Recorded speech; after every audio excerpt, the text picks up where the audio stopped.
네, 안녕하세요, 여러분. 저는 서호주에 위치한 마가렛 리버라는 지역에서 와인메이커로 근무 중인 와만남 와이니 비니입니다. 자, 오늘은 탄닌에 대해서 이야기를 해볼 건데요. 와인을 접하셨던 분들이라면 한 번쯤은 이 탄닌이라는 용어를 들어보셨을 거예요. 떨떠름한 맛, 혹은 쓴맛, 이런 느낌이라는 것은 다 알고 계실 텐데, 정확히 탄닌이란 무엇인가에 대해서 오늘 한번 알아보도록 하겠습니다. 쓴맛과 떫은 맛을 내는 화합물 그룹인 탄닌은 자연에서도 쉽게 찾아볼 수가 있는데요. 우리가 익히 알고 있는 오크, 혹은 차, 또는 호두, 카카오, 이런 포도와 같은 다양한 식물의 나무, 혹은 나무 껍질, 잎 및 열매에 존재하게 되거든요. 이런 탄닌이 바로 와인에도 존재한다는 거죠. 탄닌은 레드와인 구조의 기초를 형성하면서 레드와인의 수명을 결정하는 주요 요소 중 하나이고요. 화이트 와인에도 물론 탄닌이 포함이 되어 있지만 그 농도가 레드와인에 비해서는 현저히 낮습니다. 그렇다면 정확히 이 탄닌이라는 게 무엇일까요? 탄닌은 두 종류의 페놀로 구성이 됩니다. 조금 어려울 수는 있는데 플라보노이드와 비플라보노이드라는 것이 있는데요. 단일 객체인 모노메릭이 함께 합쳐져서 다중 객체인 폴리메리스를 이루게 되는데요. 이 과정을 폴리메리제이션, 즉 우리나라 말로는 중합이라고 표현을 합니다. 이 플라보노이드와 비플라보노이드 둘 중에서 물론 비플라보노이드도 탄닌 형성의 역할을 하지만 시음이나 와인 구조의 관점에서 볼 때는 플라보노이드가 주로 기여한다고 저희는 보고 있습니다. 그리고 탄닌을 정의를 한번 해보자면 그 중에 하나는 어떤 용액의 단백질과 결합을 하게 되면 그 단백질을 침전시키게 되거든요. 그래서 액체에 녹지 않는 어떤 복합체를 생성해 낸다는 것이죠. 쉽게 예를 들면 우리가 와인을 마실 때 떫은 맛을 느끼는 이유를 이곳에서 찾을 수가 있습니다. 우리 이 타액에는 단백질이 나오게 되거든요. 그래서 이것이 탄닌과 만나서 침전이 되게 되면 타액이 효과적인 코팅 역할을 입안에서 해주지 못하기 때문에 탄닌과 관련된 떫은 느낌을 우리가 느끼게 되는 거죠. 또 다른 예로는 와인을 마시는 목적이 아니라 테이스팅 목적을 가지고 시음을 할 때 보통은 와인을 다 마시지 않고 스피툰이라고 해서 이런 조그마한 통에 뱉게 되는데요. 그 안을 한 번이라도 보신 분들은 지금 제가 무슨 이야기를 하는지 아마 감이 오실 거예요.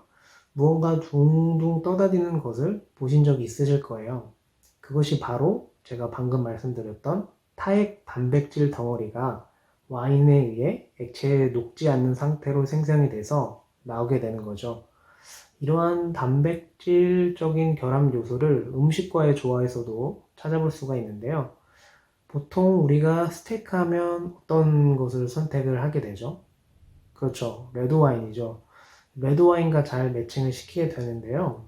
그 이유인 즉슨 고기에 있는 단백질 성분이 이 레드와인의 탄닌과 결합하게 되면서 최고의 풍미를 이 맛에서 이끌어내게 되는 거죠.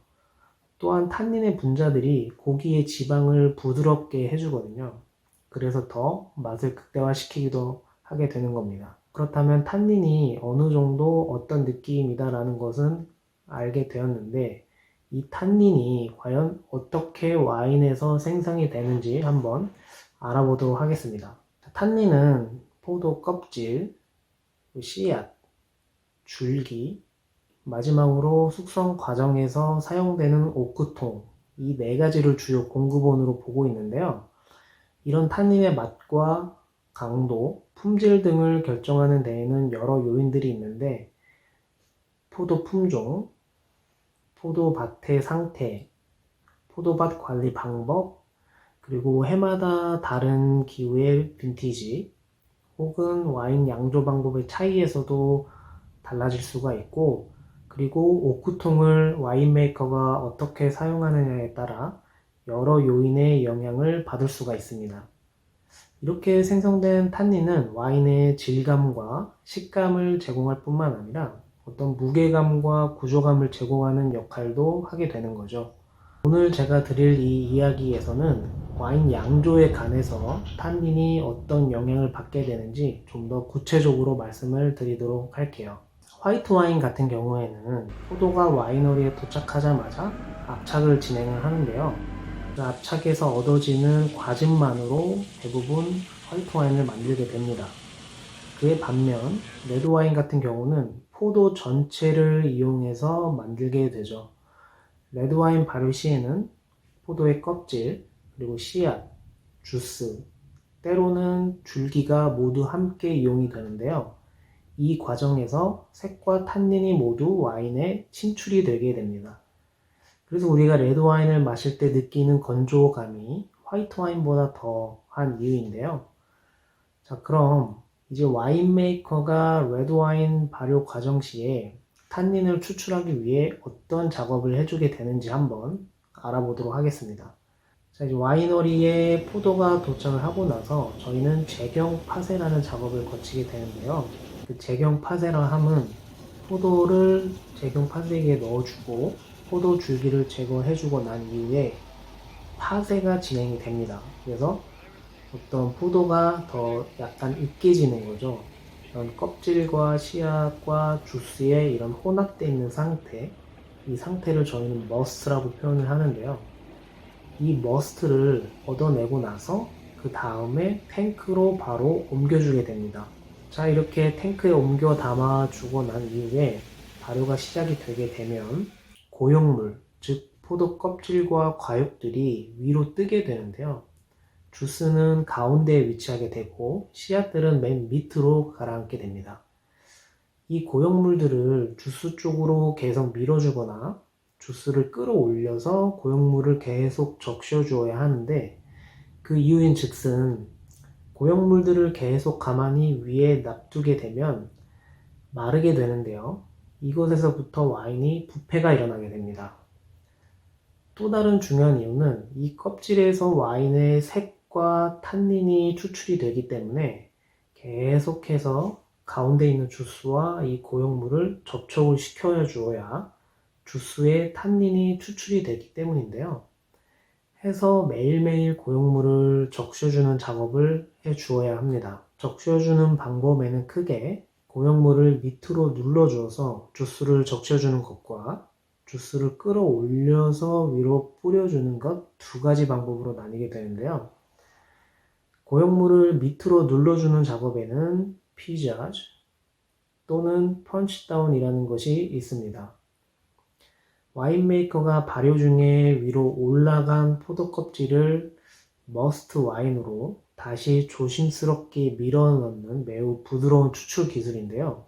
일부 와이너리에서는 포도 껍질을 자동으로 계속 주스에 잠기게 해주는 내부 장치가 되어 있는 곳들도 있습니다. 자, 두 번째로 주스를 위로 끌어올려주는 작업에는 흐몬타지 혹은 펌프오버라고 표현을 하는데요.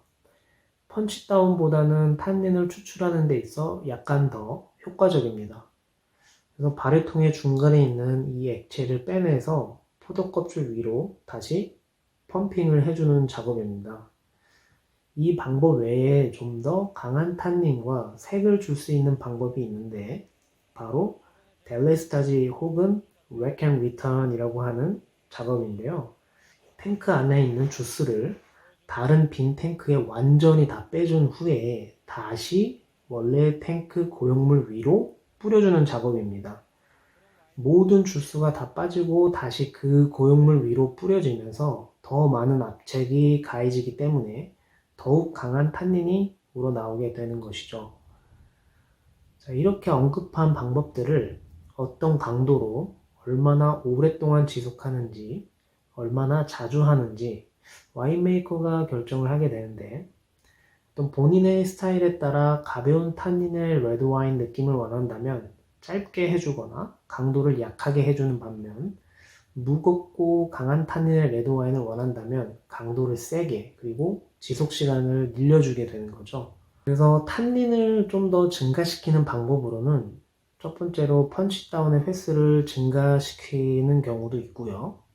두 번째로는 발효 온도를 좀 더 따뜻하게 유지를 해서 그런 탄닌이 더 잘 우러나오게끔 환경을 조성해 주는 것도 있고, 세 번째로는 이 고형물과 주스의 침용 시간, 즉 접촉 시간을 더 연장시키는 방법도 있고, 또 다른 방법으로는 발효가 다 끝나고 압착된 주스를 얻기 위해서 고형물 부분을 압착해주게 되는데, 이때 더 세게 압착하고 압착 와인을 원래 중간에 있던 주스와 나중에 포함시키게 되면 탄닌의 농도가 더 증가하게 되는 거죠. 이 중에서 가장 많이 흔한 방법은 침용 시간을 길게 가져가는 것인데요. 침용 시간이라 함은 레드와인 양조 중에 껍질과 와인이 접촉하고 있는 시간을 의미하는데요. 이 침용 시간이 짧을수록 발효가 될 때 탄닌과 색소가 와인에 스며드는 시간이 줄어듭니다. 예를 들어 로제 와인은 침용 시간이 짧기 때문에 색상이 최소화되고 탄닌이 거의 또는 전혀 없게 되는 거죠. 그에 반면 레드 와인 같은 경우는 발효 내내 껍질과 계속해서 이 침용이 이루어지기 때문에 발효 중 발생하는 또 알코올이 용매로 작용하기 시작하면서 더 많은 탄닌이 침출이 되게 되는 거죠. 발효 전과 후에도 이런 침용 과정을 거칠 수가 있는데, 제 와인, 즉 비니주를 만들 때에도 발효가 시작되기 전에 컬드 서킹 과정을 거쳐 주었습니다. 어떤 색의 안정성과 와인의 무게감을 주기 위해서 시행을 해 주었는데요. 이 영상이 궁금하신 분들은 위에 링크를 클릭해 주시면 되겠습니다. 발효가 다 끝나고 난 이후에도 진행되는 침용 방법이 있는데 Extended Maceration이라는 것이 있습니다. 물론 발효가 다 끝났지만 바로 고형물들을 압착하지 않고 그대로 주스와 접촉이 되어 있는 상태에서 냅두게 되는 거죠. 그렇게 함으로써 접촉 시간을 더 길게 가져가는 것입니다. 일주일 혹은 몇 주가 될 수도 있는데, 중간중간 와인메이커가 테이스팅을 하면서 본인이 원하는 탄닌이 추출이 다 되었다고 판단될 때는 이제 그때서야 고형물을 압착해서 모든 발효 과정을 마무리하게 되는 거죠. 또 다른 방법으로는 일부 와인 메이커는 포도 줄기를 제경, 즉 제거하지 않고 바로 같이 발효를 진행할 때 사용하는 경우가 있는데요. 대표적으로 쓰이는 품종은 피노누아 혹은 시라와 같은 와인을 만들 때 이런 방법이 많이 쓰이고는 하는데, 줄기를 같이 발효를 시키기 때문에 줄기에서 나오는 어떤 구조감과 탄닌을 더 추가시킬 수가 있는 거죠. 이 말인즉슨 일반적으로 레드와인 제조 시에는 제경 파쇄를 해서 줄기는 제거해주고 으깨주는 데 반해 포도송이 자체를 아예 통째로 탱크에 넣어주어서 발효를 진행하게 된다는 거죠. 이것은 이제 whole bunch fermentation이라고 표현을 하는데요. 포도송이를 통째로 발효시킨다 라고 해서 이렇게 불리게 되는 거죠. 자, 그렇다면 지금까지 말씀드렸던 거는 발효가 진행될 때 어떤 방법으로 탄닌을 이끌어내느냐에 대해서 설명을 드렸는데, 그렇다면 발효가 다 끝난 이후의 시점에서도 한번 더 알아보도록 하겠습니다. 레드와인이 발효를 마치면 와인은 바로 다른 탱크로 빼주게 되는데요. 이것을 프리런 와인이라고 저희는 부릅니다. 그리고 탱크에 그대로 남아있는 고형물들을 압착해서 더 주스를 얻게 되는데 이를 프레스 와인이라고 합니다. 아무래도 프레스 와인은 압착이 더 가해지는 과정이기 때문에 껍질과 씨앗에서 좀 더 거친 탄닌과 맛이 더 와인에 우러나게 되는 거죠. 일부 와인 메이커는 더 나은 맛을 위해서 서로 다른 압력에 서로 각각의 와인통을 압착하기도 합니다.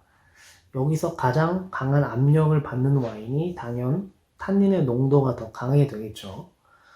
다양한 탄닌의 추출 정도를 가진 다양한 와인을 제조를 해 놓게 되면 와인 메이커가 나중에 오크통 숙성이 다 끝내고 최종 블렌딩 작업을 할 때 더 많은 선택 옵션을 가져갈 수가 있게 되는 거죠. 그래서 이 부분들은 와이너리마다 천차만별로 달라지게 됩니다. 자, 그래서 이렇게 압착을 마치고 난 이후에 플리런 와인과 프레스 와인은 이제 숙성을 위해서 오크통으로 들어가게 되는데요. 어떤 오크통을 사용하느냐, 그리고 얼마나 길게 사용하느냐에 따라 와인의 탄닌을 얼마나 부여할지 정해줄 수가 있습니다. 자, 새로운 오크통에서 갓 발효된 와인을 숙성시키게 되면 아무래도 이 나무 자체가 새 거이기 때문에 와인으로 침출이 되는 탄닌의 양이 더 많이 늘어나게 되죠. 그래서 이를 위해서는 오크 자체의 탄닌에 압도되지 않을 만큼 와인이 충분한 무게와 힘을 지니고 있어야 됩니다. 오크통을 씀에 있어서 와인 메이커의 철학이나 와인 스타일에 따라서 많이 차이점을 보이게 되는데요.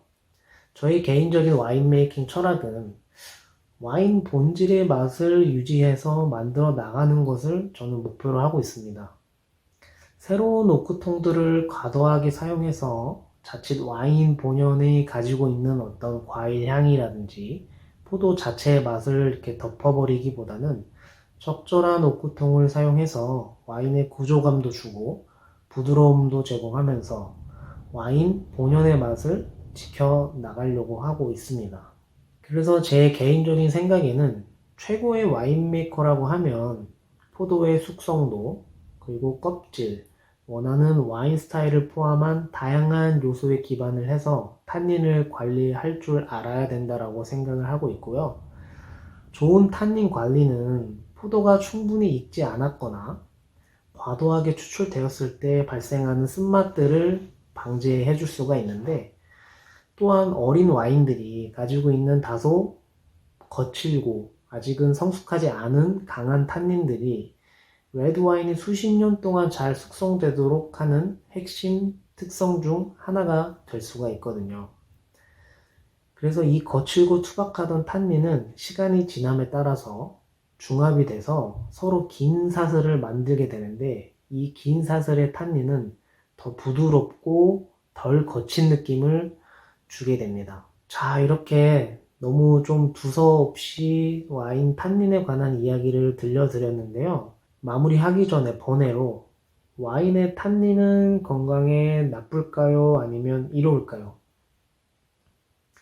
정답은 이롭다입니다. 우리가 마시는 와인과 그리고 차의 탄닌과 이 두 개의 탄닌이 산화가 되게 되면 체내에 미치는 영향에 대한 연구가 존재하는데요. 이 연구에서 와인의 탄닌은 산화에 저항하는 반면 차가 가지고 있는 탄닌은 그렇지 않다고 합니다. 즉, 와인의 탄닌은 몸에 이로운 항산화제 작용을 하게 되는 거죠. 그래서 와인은 건강한 술이다 라고 저는 개인적으로 생각을 하고요. 물론 너무 과음을 하면 안 되겠죠. 자, 이렇게 오늘 탄닌에 관해서 이야기를 해봤고요. 다음 회에는 조금 더 재미있고 흥미로운 주제를 가지고 여러분들에게 이야기를 들려드리도록 하겠습니다. 자, 이상 와인 만드는 남자 와만남이었습니다. 시청해주셔서 감사합니다.